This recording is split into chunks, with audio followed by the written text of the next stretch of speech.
Pring, co-founded and leads Cognizant's Center for the Future of Work, which is an important thing, and we could probably have had a great conversation just based on that. But much more urgently, and if I might say fascinatingly, he is the co-author with another senior Cognizant leader of Monster, a tough love letter on taming the machines that rule our lives, our jobs, lives, and future.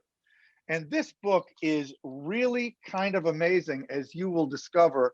It's an attempt to bring together a whole lot of concerns about the technologized landscape in which we all are forced to live, and to assess whether it's doing us harm or not. And it's a little bit on the pessimistic side, if I might say, although I think there's a little bit of a rainbow, maybe, hopefully at the end. So Ben, why this book, and describe the book in the way you would, or as Rachel Maddow would say, did I get that wrong? Thanks, David. Yeah, no, I mean, you're right. I mean, listening into the event today, a lot of the things you've been talking about are things that we've been seeing as well. Clearly, on our travels, talking to our clients, talking in at industry events. I mean, I don't think it's any surprise or any shock to anyone that the issue around social media is becoming mission critical. It's becoming existential. I mean, if you're a parent, you can see what it's doing to your kids. If you're interested in civics and good governance, you can see what it's doing to that. Anybody looking at disinformation, I mean, you can laugh at that and think, well, that's kind of funny, but it's very serious. You look at the deep fakes, the Tom Cruise deep fakes. Again, it kind of seems funny, but when a president says, the bombing will begin in 5 minutes, we're going to have a real problem. So that all these sort of technology trends that somewhat in isolation are benign, that we've been seeing develop for a long period of time, seem to have collided in the last couple of years. And they're raising, these very, very big issues about the centricity of technology and the downside of technology. And really the whole notion of the book is that, there is a sort of pessimistic tone to it. But if we were truly pessimistic, I don't think we would have written a book, because I think Right. You have to have some optimism and some sense of agency that we can create solutions whereby we can maintain the promise and the upside of technology, but also kind of acknowledge the reality of what's going on and do something about it. Okay, but as the audience will learn, some of your proposals are fairly strong ones, which I find fascinating. But why did you and Paul Roehrig decide to call the book Monster? And what do you mean by monster? Well, it's funny, any students of writing or drama, anybody who's sort of come up in that world will know that there are meant to be, and you're taught this in writing school, in journalism school, or drama school, that there are only really 7 archetypal stories. And one of those is taming the monster. And in a way, that's the sort of human issue that we're facing now. We're dealing with modern technology, but we're dealing with an ancient issue, is how do we tame fire, nuclear power, cars? How do we tame this technology, this dual purpose technology? And Brad Smith, I've heard in the previous session, people talking about Brad Smith and his book, tools and weapons. How do you tame the monster, the monstrous outcome that we can see happening, so you can maintain the energy, the power, the momentum, but tame it and not have it destroy you? And that's the sort of sense, as we were looking more into what data was doing. It's a tool for personalization, again, in the previous session, but it's also the root of surveillance. AI, Yes. the roots of taking drudgery and chores away from humans, but it's also going to take jobs away from humans. Telemedicine, again, it's just an example. That's a wonderful thing that the technology is enabling, but does that lead us into a kind of crappy call center world of synthetic humans giving us health consults?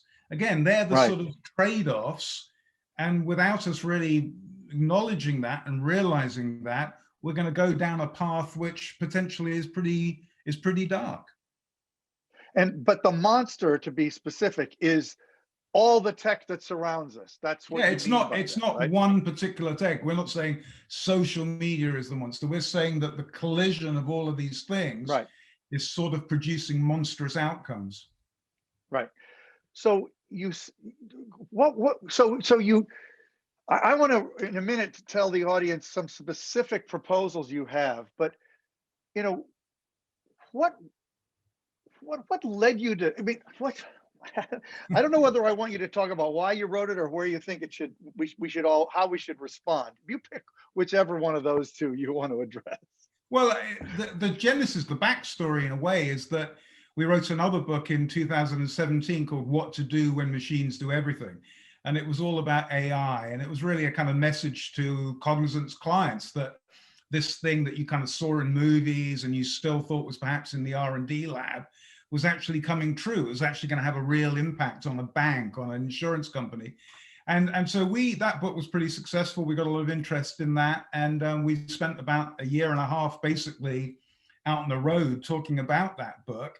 And we would go into boardrooms, we would go into executive meetings, we'd go to conferences, and we'd talk about this.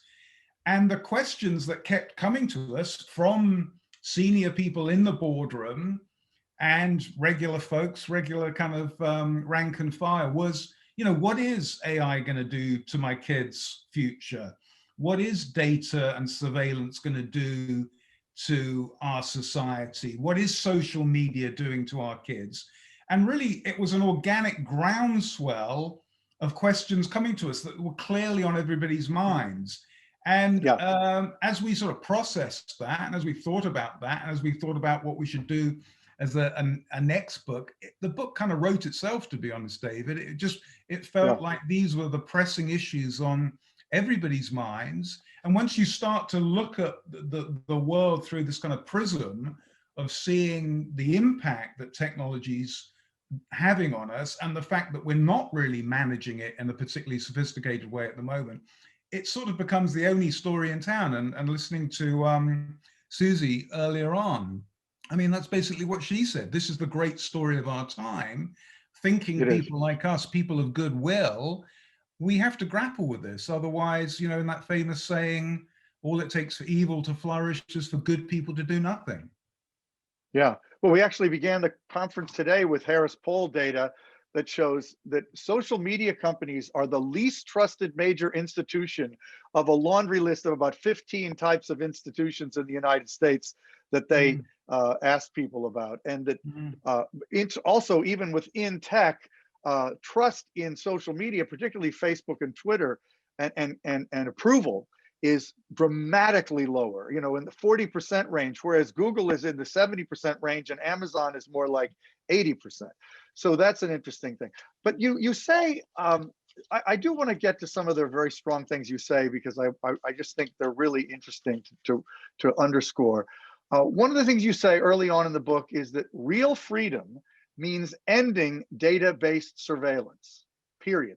To maintain authentic economic freedom, we have to recognize the rise of covert digital surveillance. It's time to make it much harder to extract, mine, and sell our data and information without our awareness and consent. Then you actually touch on Susie's issue shortly thereafter, where you say, stop the brain hacks.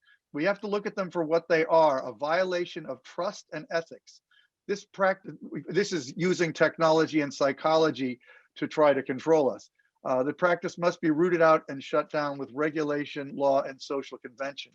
But here's where I find it gets really interesting and concrete. And I really applaud your willingness to get so concrete on your recommendations. So I'm just going to read through some of them. Establish a federal technology administration that would be sort of like the FTC or the FCC, but would be even above them. And it would be responsible for relevant contemporary legal frameworks and regulatory licensing for tech.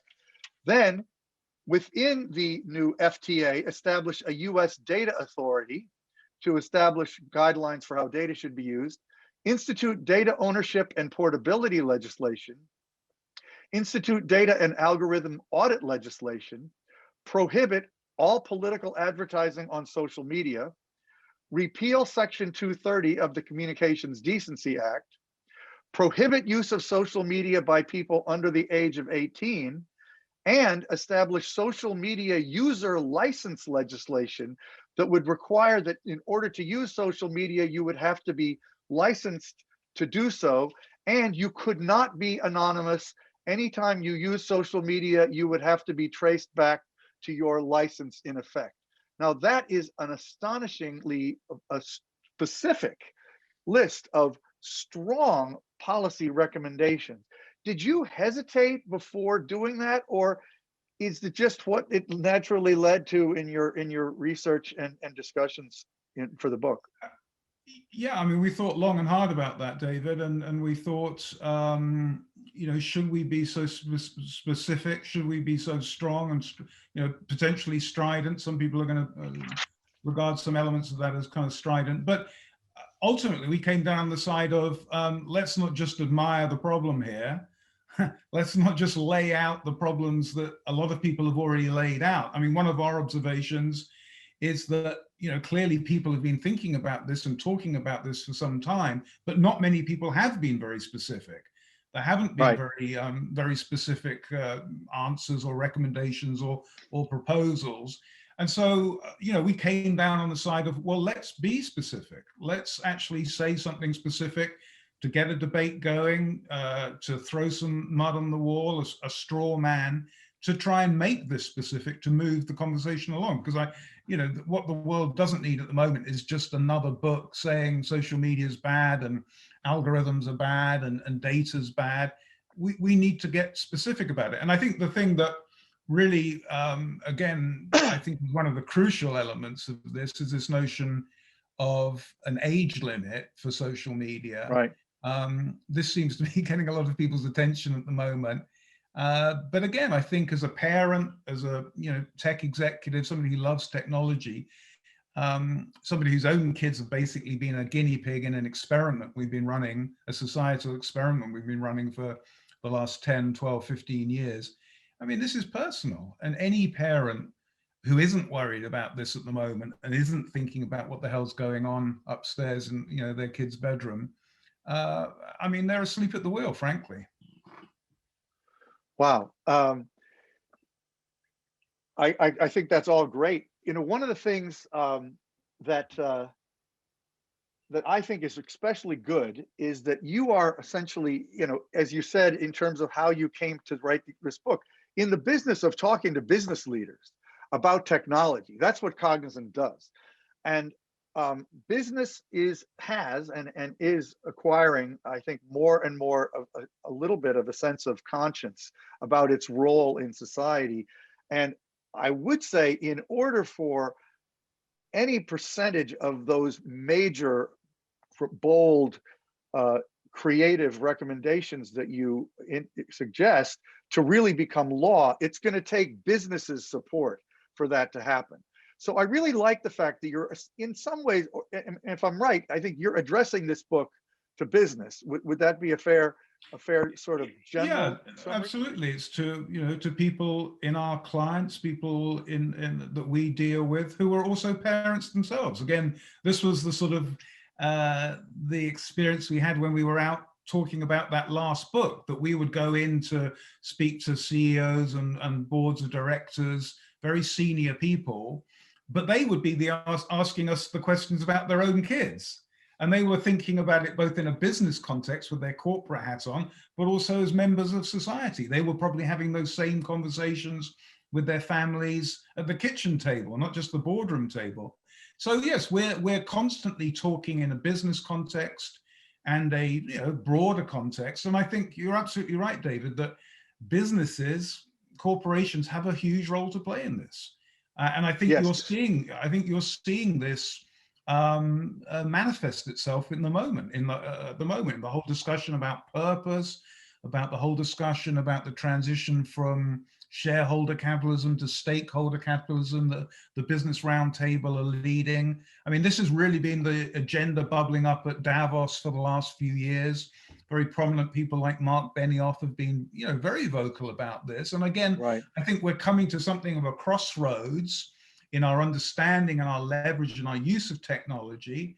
And there's a path, if we go down that, which is pretty dark. It's basically Yes. the conversation you had with Susie and her call back to Orwell. Orwell warned us about this, and some people have forgotten this or don't know that. There's another path, though, that, hashtag tech for good path, where businesses can use this incredibly powerful technology for good ends. And that's, again, what we want, and what personally and then corporately we want. That's why we're speaking up. That's why we want to be on the right side of history here, because this is an existential moment and the stakes couldn't really be any higher.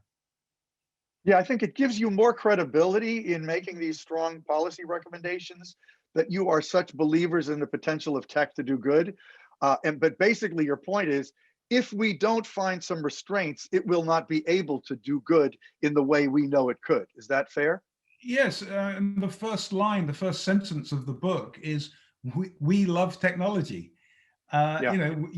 We, most people listening or watching this now, we love technology. We know the power, the positive power of it. We know what it can do for good, but we can also game out that if we don't reform this at the moment, if we don't deal with these difficult issues, then another click or two, people will come along who don't love technology as much as us, Right. and they're going to screw the whole thing up, and then we'll all suffer from that. So there is a long-term corporate vested interest, again, for my company, in being on the right side of this. Well, as a way of getting to a question that came from the audience, I want to ask you a little bit more global perspective, because you talk quite a bit about China as, to some extent, the ultimate perpetrator of the bad stuff that's possible, and that it's already effectively happening.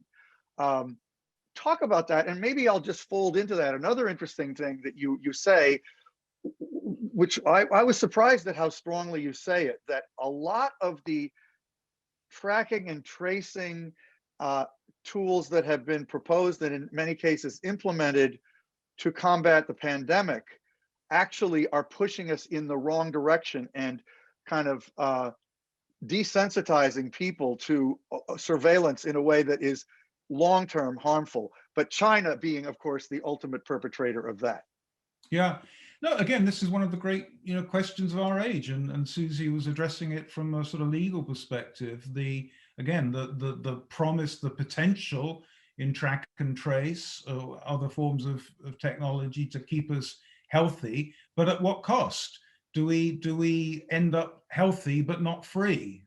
I mean, that again to me is a terrible dilemma we're facing. I mean, in the context of China, I heard Lionel Barber talking about this earlier on, and I mean, as he quite rightly says, that the Belt and Road and Code initiative, we throw in the Code initiative, is something like we've never seen before. And again, what would Orwell say about that?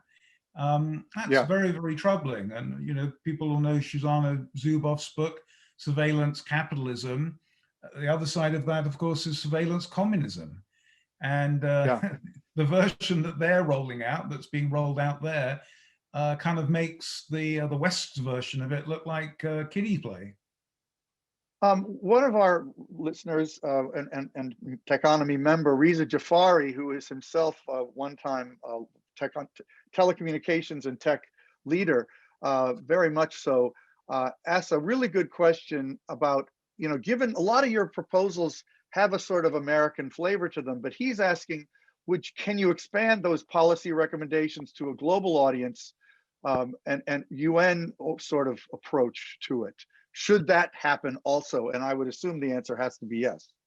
Well, yes, and again, I heard Nick Thompson talking about the Splinternet earlier on, and the notion that this original American internet is splintering into a European GDPR internet and then a Chinese internet. I think this is going to be a very real issue for large multinational corporations going forward, because they're basically going to have to run 3 regulatory approaches to their global internet. They're going to have basically 3 internets within their own corporate intranet.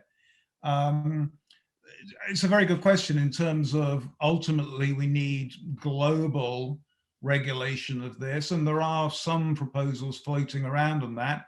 the cynic in me suggests that if we're struggling to deal globally with global warming, the chances of us materially dealing with this at a global coordinated level anytime soon are probably not tremendously strong. That's why, in a way, our recommendations are kind of slightly more US centric, because Yeah. let's get the house in order here before we start worrying about things which are going to be a heavier lift.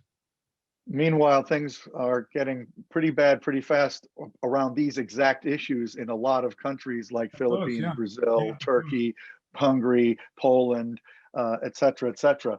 Um, so what should we do, Ben? I mean, I know there's a huge element of personal responsibility in the way you write about this too, that all of us have kind of somewhat unwittingly surrendered our will, maybe. And it's kind of goes to Susie's point about freedom of thought. Maybe we have allowed our freedom of thought to be somewhat impaired, but what do we do now as individuals? Yeah.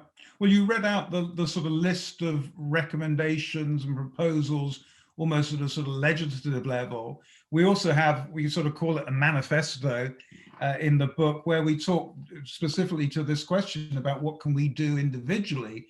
And I think there are some simple things we can do. I mean, simple but hard, as is always the way. I mean, firstly, we can remember the golden rule, or we can learn the golden rule: treat others as you'd like to be treated. We seem to have forgotten that completely behind the glass, the privacy, the glass, the anonymity of our phones and our computers. We seem to have completely forgotten that.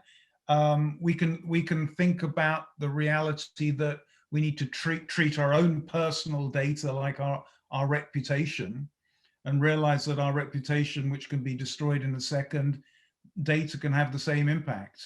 It can really destroy a life. And anybody watching what's happening to the on Teen Vogue in the last few days will see a version of that. We can be involved. I mean, we can be involved. Ultimately, again, this is a cri de coeur for people of goodwill, thinking people, to become involved. Okay.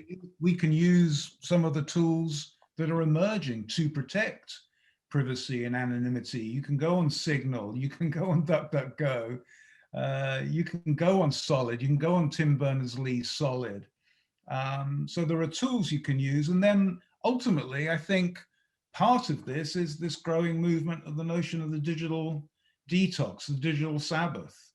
Again, just at a personal level, I find I'm doing this more and more now. I don't know whether other people are doing this, but literally just trying to carve out days when I don't pick this thing up. And that may seem sacrilege to somebody who loves technology, but I think that's a part of it. So, ultimately, again, we're trying to balance recommendations, hard things with soft things, because I think it's a mix of both. And if people wait for governments to act and governments wait for people to act, again, we're not going to get anywhere. Yeah. I made a mistake at the outset and didn't play the video. So let's roll the video, and then I'm going to come back and thank you, and we'll wrap after that. Sure. Technology is a miracle. It's something that has made billions of people's lives around the world materially better. But recently, something has changed, and now we're worried. All of us. Have we built technology that is undermining our societies, our economies, even our minds?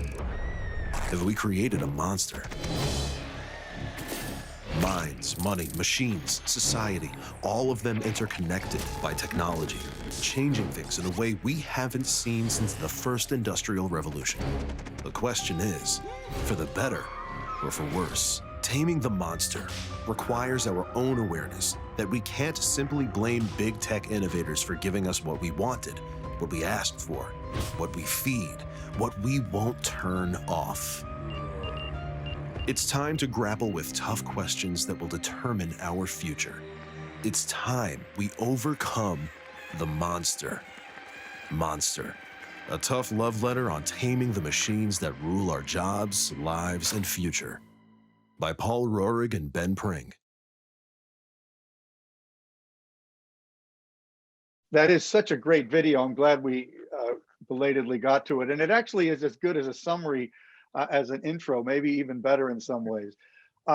So Ben, thank you so much. We're really pleased to be working with Cognizant, and with this book in particular. I'm really congratulate you on a major achievement.